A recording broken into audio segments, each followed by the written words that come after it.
existe questão mais enigmática do que o surgimento da vida na Terra.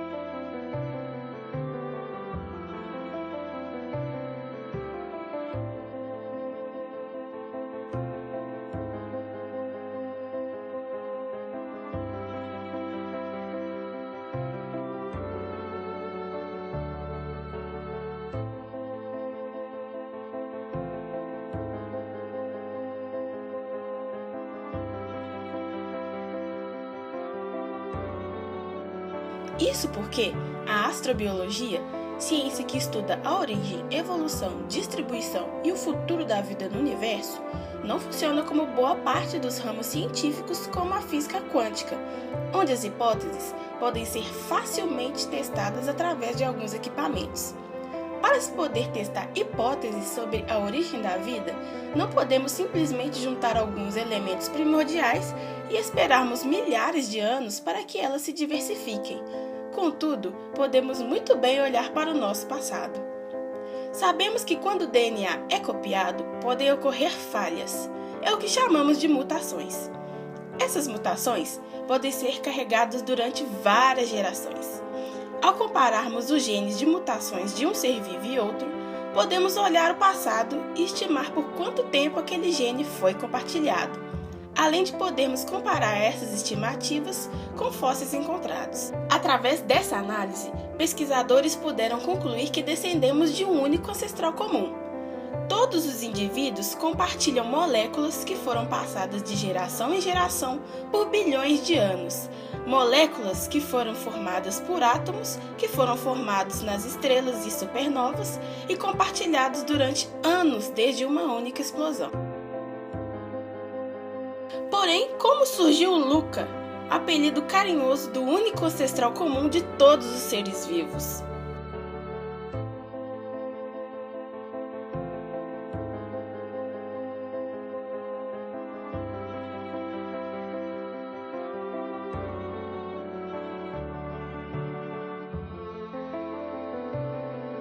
O que sabemos atualmente é que os primeiros organismos unicelulares tiveram origem no Arqueano, tempo geológico que circunda de 4,5 a 3 bilhões de anos. Neste, os continentes eram constituídos de granitos igneses que boiavam no oceano de magma que estava se resfriando, formando uma fina crosta. Esses blocos continentais eram circundados por cinturões de rochas vulcânicas, com alto teor de ouro e níquel. Havia a geração de rochas sedimentares ricas em ouro e uraninita, e esta composição das rochas arqueanas sugere uma atmosfera pobre em oxigênio. Daí o impasse: como a vida teve origem nesse tipo de ambiente? Há séculos que naturalistas, químicos, físicos, geólogos e até mesmo filósofos discutem o início da vida, e como uma boa discussão não poderia passar sem surgir hipóteses e teorias. No século XIX, a discussão ganhava força a partir de experimentos realizados por cientistas e da publicação do livro Origem das Espécies de Charles Darwin, em 1859, que apesar do nome, não explicava a real origem das espécies, mas sim a evolução a partir da seleção natural. Mas voltando às teorias e experimentos, acreditava-se na abiogênese ou geração espontânea. Porém, o médico Francesco Redi realizou um experimento que consistia em 2 caixas com carne em decomposição, com diferença que uma ficaria tampada com gaze e a outra não, para justamente provar de que a vida não surgia de matéria inanimada, já que na caixa aberta apareceram ovos e larvas de insetos, além dos próprios insetos adultos, enquanto na tampada com gaze, os insetos adultos ficavam sobrevoando ao redor da caixa.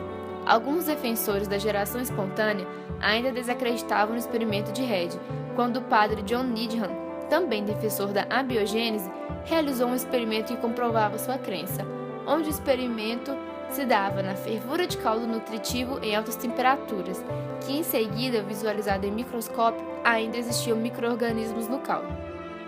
Redi, não contente, repetiu o experimento de Needham, com algumas diferenças. O experimento passou a ser com o frasco fechado e a temperatura ainda mais alta, assim não sobrando nenhum micro-organismo vivo no caldo quando visto em microscópio. Redi e o padre Needham entraram em uma disputa, mas Needham acabou convencendo a comunidade científica, não pelo seu experimento, e sim por argumentos onde disse que Red conseguiu matar a vitalidade daquilo que dava a vida devido à altíssima temperatura de seu experimento. Alguns anos mais tarde, o famoso experimento volta, porém um pouco diferente, e agora nas mãos de Louis Pasteur, o pescoço de cisne. O cientista ferveu um caldo nutritivo em balões de vidro com um gargalo parecido com o pescoço de cisne, onde a água evaporava e passava pelo tubo, condensava e ali ficava retida. A água funcionava como um filtro de ar, onde o ar passava e os micro-organismos ficavam na água e não chegava até o caldo.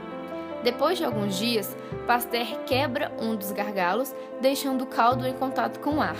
O caldo desse balão foi analisado, e ali estavam presentes alguns micro-organismos, e Pasteur concluiu que aqueles micro-organismos vieram do ar. A partir da comprovação de Pasteur, a teoria da abiogênese cai por terra, e comprova-se que a vida não se dá por uma matéria inanimada, muito menos por uma matéria inanimada em um espaço de tempo bastante curto. Há também algumas outras teorias que pressupõem a origem da vida, como por exemplo através do gelo. Essa teoria não é muito bem explicada e nem há estudos científicos realizando experimentos, mas a ideia que essa teoria traz é que a partir da glaciação da Terra há bilhões de anos, o gelo pode ter preservado e protegido as moléculas dos raios solares, e a partir destas ter acontecido reações. Décadas se passaram desde o experimento de Pasteur e a comunidade científica já não falava mais sobre a origem da vida e achavam que as células eram muito complexas para estudá-las.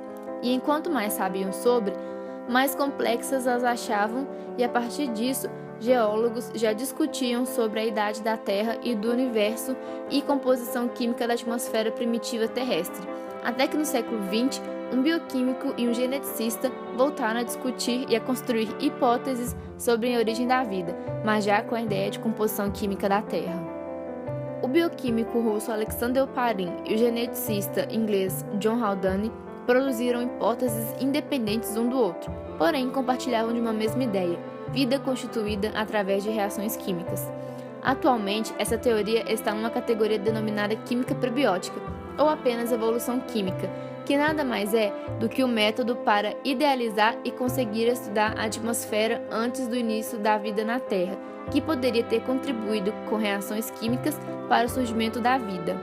A teoria desses cientistas hoje em dia é conhecida como hipótese de Oparin-Haldane, e sua ideia era que a partir de componentes constituintes da atmosfera primitiva, que no caso eram moléculas simples combinadas entre si, formavam as biomoléculas e então estruturas coacervadas.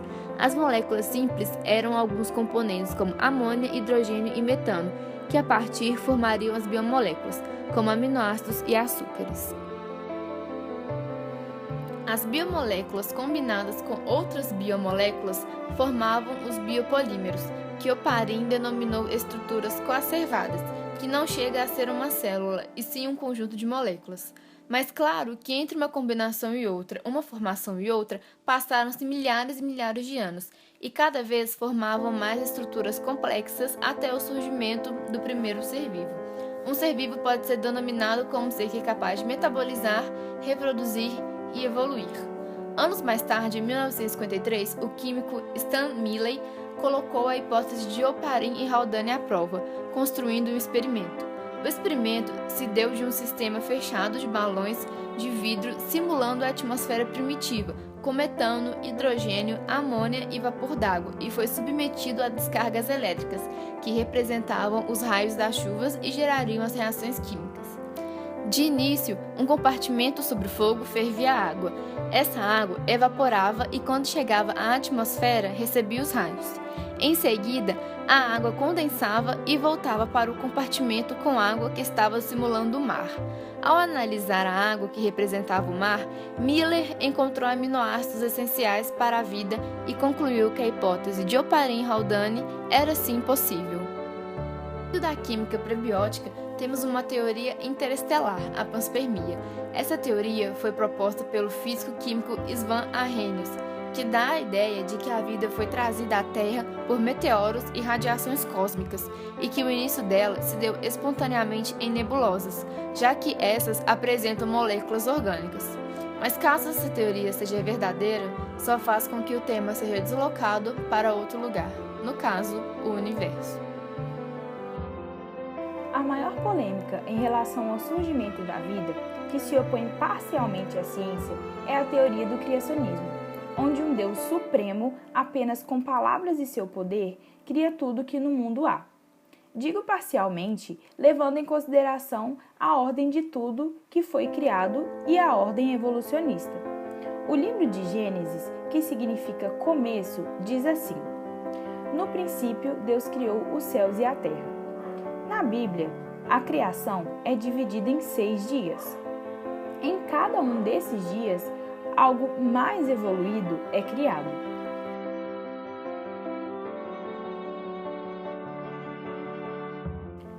No primeiro dia, Deus criou a luz e as trevas, chamando a luz de dia e as trevas noite.